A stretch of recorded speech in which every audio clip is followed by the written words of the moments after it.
All right, get ready, because you've sent in a mountain of really cool stuff about EMDR therapy. Yeah, it's like you guys are on a mission to decode how our memories, even the ones we think we've buried, are pulling the strings in our lives right now. Exactly, and we're diving right in.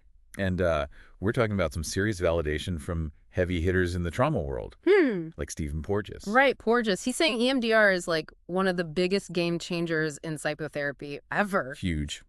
But here's the thing that's kind of freaking me out. This isn't just for people who've gone through like major trauma. Right. This is about how all our past experiences, even the little things, could be playing a role right now, like as we speak. You know how it is, like, remember that childhood rhyme, roses are red, violets are blue? Oh, yeah. Decades later, you still automatically finish that phrase. I do. That's how ingrained memories can be.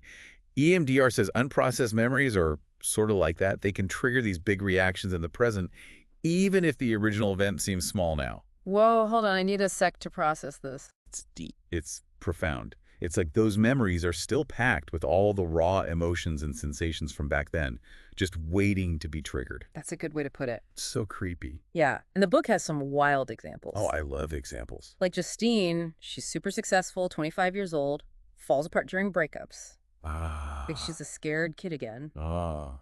EMDR helped her uncover that an unprocessed memory from her childhood of feeling abandoned during a stormy night was driving those reactions. So it's like her brain was stuck in that storm. Yeah, totally. Oh, that's sad. And then there's Ben, this high-powered businessman. Would totally freeze up during presentations. He had no idea why. Yeah, classic example. Turns out it was all tied back to school memories. Right. Like feeling humiliated and inadequate. It happens. So what EMDR tries to do is help us actually process those memories. Okay. Not just remember them, but actually integrate them with positive information and then create healthier responses. That's huge. It's not about erasing memories. The book really makes that clear. Oh, okay. Or blaming ourselves for the past. Right. It's about understanding how those experiences, those roses are red, violets are blue moments, Yeah. might be shaping us now. Right. Yeah. And that's like the first step to changing those patterns and actually thriving, not just surviving. Okay, so how did this whole EMDR thing even happen? Was it some big research project? Nope. Really? Francine Shapiro, the therapist who developed EMDR, Okay. literally stumbled on it while walking in a park. What? Noticed that as her eyes moved back and forth, her own distressing thoughts and feelings seemed to lessen. Wait, so just moving her eyes had that effect? Okay, this is where it gets really mind-blowing. I know, right? And she started wondering if maybe these eye movements were somehow similar to like what happens in REM sleep, that sleep stage where our brains are processing emotions and information. Okay, yeah. So did she just start waving her fingers in front of people's faces? No, not quite. She began to experiment with this idea, carefully combining eye movements with specific therapy techniques to help people process those really tough traumatic memories. Okay, so how does she turn this accidental, observation into this groundbreaking therapy? Well, it's all about reprocessing those memories that are stuck. Okay. And get this, even though people were skeptical at first, the research backs it up. Now you have organizations like the American Psychiatric Association and even the U.S. Department of Defense endorsing EMDR as a treatment for trauma. Wow. Okay, so let's get practical. What actually happens in an EMDR session? Okay, so picture Lynn. She's the patient struggling with past trauma. The clinician would first work with her to pinpoint a specific disturbing memory and the thoughts and beliefs that go with it. Okay, got it. So then come the eye movements. Right. The clinician guides Lynn through sets of eye movements while she focuses on the memory and just notices whatever comes up for her. The eye movements help Lynn access those deeper memories and emotions that are stuck and allows her to process them in a safe environment. It's almost like creating new pathways in her brain, rewiring those old connections. Yeah, that's a good way to think about it. I like that. Yeah. But here's the big question. Is EMDR only for people dealing with PTSD, or can it help with those everyday unprocessed memories we were talking about earlier? That's a great question.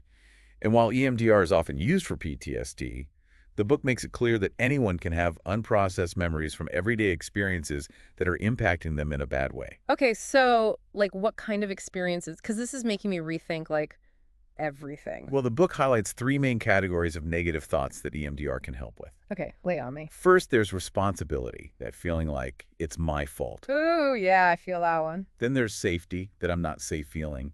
And finally, control, or that sense of I'm powerless. Okay, those cover a lot of ground. They do.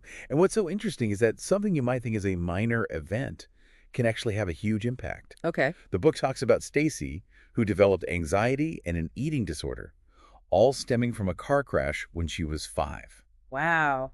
So the book highlights how even unrelated symptoms, like her eating disorder, can be traced back to the emotional impact of that past event. It's like the crash was the roses are red and her anxiety and eating disorder became the automatic violets are blue. Oh, I love that analogy. Yeah. It's incredible how these things are all connected. And then there's like the impact of things like neglect. The book talks about babies who are left to cry alone and how that can lead to feelings of despair later in life. Like their systems get wired for those feelings, you know? Right, right. How it's heavy. So we've got these unprocessed memories lurking around. What can we actually do about them? Well, that's where the self-help aspect of EMDR comes in. No. While working with a trained clinician is ideal, the book offers techniques for managing stress and negative emotions every day. So it's like having a toolkit for your brain. Exactly. Okay, I'm into that. Tell me more. One technique is called the Safe Calm Place exercise. Okay. It's about creating a mental haven where you can access feelings of peace and safety. Oh, like a mental vacation. I like it. Yeah, and you can boost this safe place with something called bilateral stimulation, which basically means activating both sides of your brain. Okay. One way to do this is with the butterfly hug, where you cross your arms and alternately tap each side of your chest. Interesting. So it's like giving your brain a gentle nudge to help regulate those feelings of safety and calm. Precisely. And then there's the float back technique. Okay. This one is like being a detective, Oh, I like that. using your body's sensations to uncover those memories behind your reactions. Ooh. Okay. How does that work? You start with something that's triggering you in the present. Got it. Pay attention to where you feel it in your body. That tightness in your chest, that knot in your stomach. Right. Those are clues. The book calls them effect scans. Okay.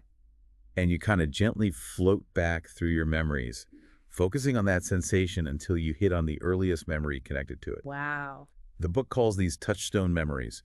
It's all about making connections between the past and present.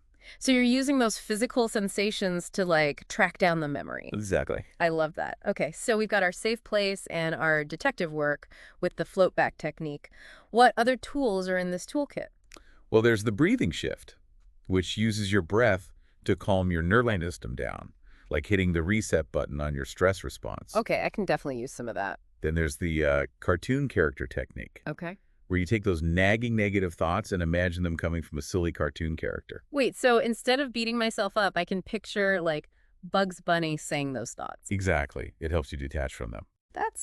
That's genius. And for those disturbing images that kind of get stuck in your mind, there are visualization techniques like the paint can or the water hose to kind of clear them away. Okay. It's all about taking back control of your mental space. Okay, so we've got a safe place to escape to, detective work to uncover those root memories, breathing exercises to chill out, cartoon therapy for negative thoughts, and visualizations to clear away mental clutter. That's quite the arsenal. But I'm curious, how do all these unprocessed memories affect our relationships with other people? That's a great question. Yeah. And the book dives into how those memories can play a huge role in our relationship patterns, often without us even realizing it. Okay, spill the tea. I'm ready. Oh, yeah. So one of the biggest things is how we tend to recreate those early relationship dynamics in our adult relationships. So if you had like a really critical parent, you might end up with a partner who's super critical too. Exactly. It's like our unconscious mind is searching for what feels familiar, even if it's not good for us. Oh. We're on autopilot, replaying those old tapes without even realizing it. Right. The book has this example of Alexandra. She always felt ignored and criticized in her relationships. Classic. Turns out she felt the same way growing up, especially with her dad. Right. And through EMDR, she was able to see how she was recreating those old dynamics without even knowing it. So by like processing those childhood memories, she could break free from that pattern. Exactly. And make healthier choices. This is blowing my mind. It's pretty amazing what can happen when you bring those unconscious patterns into the light. Right, right. Okay. But it's not just about who we're attracted to, is it? The book also talks about how unprocessed memories can mess with our ability to communicate. Oh, absolutely. Like, how so? Well, when something triggers us, in the present, it can bring up all those old emotions and beliefs, and we're not speaking from our calm, rational selves anymore. Yeah, we're speaking from, like, those wounded parts of ourselves, Exactly. which never ends well. And the book says it's really important to notice those triggers, those moments where you feel yourself getting hooked Right. by a situation. And then, like, use those self-regulation techniques we talked about, like No. the breathing shift or going to your safe place to calm down. Exactly. Like hitting the pause button That's a great analogy. before you It react, gives you the space to actually choose how you want to respond. rather than just like reacting from those old wounds. Exactly. Yeah. And the book also digs into how unprocessed memories affect our ability to like trust and be intimate with others. Yeah. If you've been betrayed or abandoned in the past, it's got to be tough to let your guard down. It's like carrying around this fear of being hurt again, which makes it really hard to connect. Right. The book talks about this couple, Bart and Cindy. Bart had been in the military and had experienced a lot of trauma. He loved Cindy, but he just couldn't seem to open up emotionally. So, turns out the trauma left him feeling shut down and distant. But through EMDR, he was able to process those memories and start letting Cindy in again. I love that. It's like, it's a powerful reminder that healing those old wounds can actually strengthen our relationships. Exactly. It's like that healing creates these ripples Yeah. that spread outward. Totally. And the book also points out how unprocessed memories can affect our sense of self-worth Definitely. and make it hard to set boundaries. If you've experienced, like, neglect or criticism in the past, you might struggle with feeling worthy of love and respect. And you might end up in relationships where your needs aren't being met or your Mhm. boundaries are being crossed. Right. The book really emphasizes how important it is to recognize those patterns Yeah. and understand where they come from. And then take steps to change them. It's about reclaiming your power and creating relationships that are truly supportive. I love that. Okay, so we've talked about how these memories can affect us, like Mm. individually and in our relationships. Right. But the book doesn't stop there, does it? Oh, no, it doesn't. It also talks about how EMDR concepts can apply to things like improving performance, spirituality, even like tackling those big social issues. Exactly. So it's not just about personal healing, it's about healing on a larger scale. Absolutely. Okay, I'm intrigued. Tell me more. So one thing that really caught my eye was how EMDR can help us perform better in different areas of life. Our careers, creative stuff, even athletics. So it's not just about healing like past hurts, Right. but also about reaching our full potential. Exactly.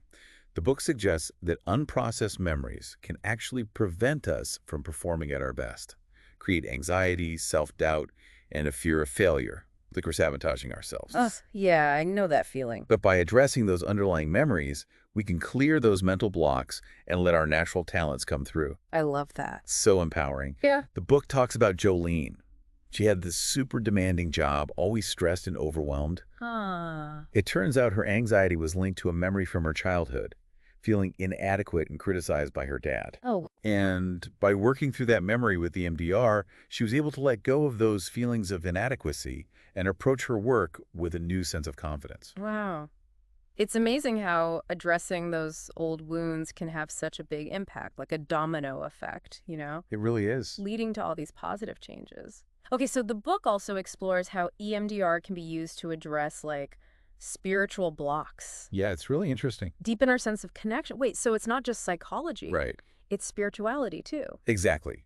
The idea is that those unprocessed memories can actually create barriers to our spiritual growth, our ability to connect with something bigger than ourselves, Right. or even just our own inner wisdom. Okay, so it's like those old hurts and resentments are kind of preventing us from fully opening up. You got it. By addressing those underlying memories, we can clear a path for a deeper sense of meaning and connection. Oh, I like that a lot. So the book talks about Craig. He'd been trying to meditate, but couldn't quiet his mind. It happens all the time. He couldn't find that peace that everyone talks about. Right. And through EMDR, he discovered that his difficulty with meditation was connected to a childhood memory of feeling unsafe and unsupported by his mother. Wow. So he was like carrying that feeling into his meditation practice? Exactly. But once he processed that memory, he was able to finally experience the benefits of meditation. Wow. It's incredible how healing those old wounds can just open up so many possibilities. The book goes even further, though, It right? does. It talks about how EMDR can help us navigate those really tough societal issues we're all dealing with right now. Right, right. It's like we're not just talking about personal healing anymore. It's Yeah. about healing on this massive scale. Exactly. The book suggests that those unprocessed memories, both personal and collective, can actually contribute to those cycles of violence and prejudice and discrimination. Oh, wow. It's like we're all carrying around this baggage of the past, not just our individual stuff, but the history of our families, communities, even nations. And by addressing those memories, we can start to break free from those destructive patterns and create a more just world. I love that. The book tells the story of Helene, this therapist who had a history of addiction in her family. She was trying to understand how some of her family members could be so, I don't know, cruel and self-destructive. Yeah, so she was trying to make sense of those generational patterns. Right. So through EMDR and by researching her family history, she discovered that her family had this long history of trauma, like racism, homophobia. Heavy stuff. Yeah. But it sounds like understanding those roots helped her make sense of her family's struggles Right. and develop compassion. Right, for herself and her family. Exactly. Yeah. And it really highlights how healing isn't just an individual journey. Right. It's a collective one, too. Absolutely. Okay, so we've covered a ton of ground, from how EMDR works to how it can be used for relationships, performance, spirituality, even societal change. It's been a real deep dive. It really has. And what I appreciate about the book is it doesn't just leave us hanging with all this information. It gives practical advice Okay. on how to find a qualified EMDR therapist and what to expect during the therapy process. That's huge because finding the right therapist can be such a challenge. What kind of advice does the book give? Well, it stresses finding a therapist who's trained and experienced in EMDR. It's not something every therapist can do. Right, because EMDR has its own techniques and procedures, right? Exactly. Yeah. The book recommends checking the therapist's credentials, making sure they've completed a recognized training program. And don't be afraid to ask about their experience treating the issues you're struggling with. So it's not just whether they're trained in EMDR, it's whether they have experience with, like, your specific concerns. Exactly. Ugh. The book also really stresses the importance of feeling comfortable and safe with your therapist. That's so important. Trust and rapport are essential for any therapy. Right. So it's important to find someone who you feel like you can really connect with. Absolutely. Remember, therapy is a collaboration. You're not passively receiving treatment. You're actively participating in your own healing. Right. You're working together, like partners, Exactly. in your healing journey. The book suggests interviewing several therapists before deciding. It's worth taking the time to find the right fit. He's like dating. In a way, yeah, you're looking for that connection. Right. Okay, so thankfully, the book provides some really helpful resources, like websites and organizations, where you can find qualified EMDR therapists. So Exactly. you don't have to do this alone. There's help out there. There is. Okay, wow, we have really gone deep here. We have. From how EMDR works to those big picture things, relationships, spirituality, social change, and now finding a therapist. The circle. It's like we've come full circle. What really stood out to you? For me, it's the message of empowerment. It's not about blaming ourselves or others for the past, Right. but about understanding how our experiences have shaped us and using that knowledge to create a better future. Yeah, I love that. It's hopeful. What about you? What stood out to you? You know, I think what's most fascinating to me is that EMDR isn't just about healing past wounds. Yeah. It's about using our brain's natural capacity for healing to shape a better future. Oh, that's such a good way to put it. A whole new way of thinking about growth and transformation. So as we wrap up this incredible deep dive, I'm left with this feeling of, I don't know, curiosity and possibility. It's like EMDR has opened this whole new world, inviting us to explore our inner selves and discover our potential for healing and transformation. It really has. And now it's your turn. Yes. What resonated with you from this deep dive? What questions do you have? What insights came up? This is just the start of your journey. Keep exploring Keep learning. and keep diving deep into those uncharted territories within yourself. You know, it's crazy to think how much those past experiences affect us, even the ones we barely remember. Yeah, like there are these hidden threads Right. running through our lives, Yeah. affecting everything. Yeah, shaping how we think, how we feel, how we act. Yeah. The book really showed me how even small moments from childhood can have these huge ripple effects. It's true. It's not always about big trauma. Right. Sometimes it's like the smaller things that build up over time, and those leave their mark. I do. Like, I'm thinking back on my own childhood. There are definitely things that pop up now, and I'm like, oh, wow, maybe that's why I react this way now. Like those aha moments. Totally, where you see the connection between then and now. Exactly. And, the book didn't shy away from the heavier stuff either. Right. Like addiction, violence, abuse. It's a good reminder that those cycles often come from unprocessed memories. Yeah, on a personal level and a societal level. It's deep. But what I like is that the book doesn't just point out the problems. It gives us tools. It does. It gives us solutions. It says, by understanding where these issues come from, we can start to heal. Break free. Right. And for me, that's where the hope is. It's not about blaming anyone. It's about using what we know to build something better. A more compassionate future. Exactly. One thing that really got to me was the part about spiritual blocks. Oh, yeah. Those things that come up from those unprocessed memories. It's so interesting, right? It is how past hurts can, block us from our own wisdom. Create a wall. Yes. And prevent us from connecting with something bigger. Absolutely. I've totally felt that when I'm trying to meditate and there's this resistance. A block. Yeah. EMDR gives us a way to, gently work through those. Clear a path. Yes, to open up to spiritual growth. Find that deeper meaning. I love that. And the whole performance enhancement thing was really cool, too. Oh, yeah, that's a good one. Like using EMDR to help people achieve their goals. It's powerful. So it's not just about healing, it's about unlocking your potential. Exactly. Recognizing that we're all capable of amazing things. Right. But sometimes those memories hold us back. They do. They create self-doubt and anxiety. Fear of failure. Yeah, but if we deal with those memories, we can step into our power. Let our talents shine. That's awesome. Wow, so as we wrap up this deep dive, I'm just in awe of the power of EMDR. It's incredible, isn't it? It really is. It can transform lives in so many ways. It's more than therapy. It is. It's a journey. Yes, a journey of self-discovery, of healing, of growth. It's about understanding how the past affects us, but also knowing we can shape our future. It's a message of hope, of resilience, of the power we all have to heal. We've only scratched the surface here, but hopefully this has made you curious, inspired you to explore more. Remember, this journey never really ends. It doesn't. Keep asking questions. Keep learning. Keep diving deep. And who knows what you'll discover.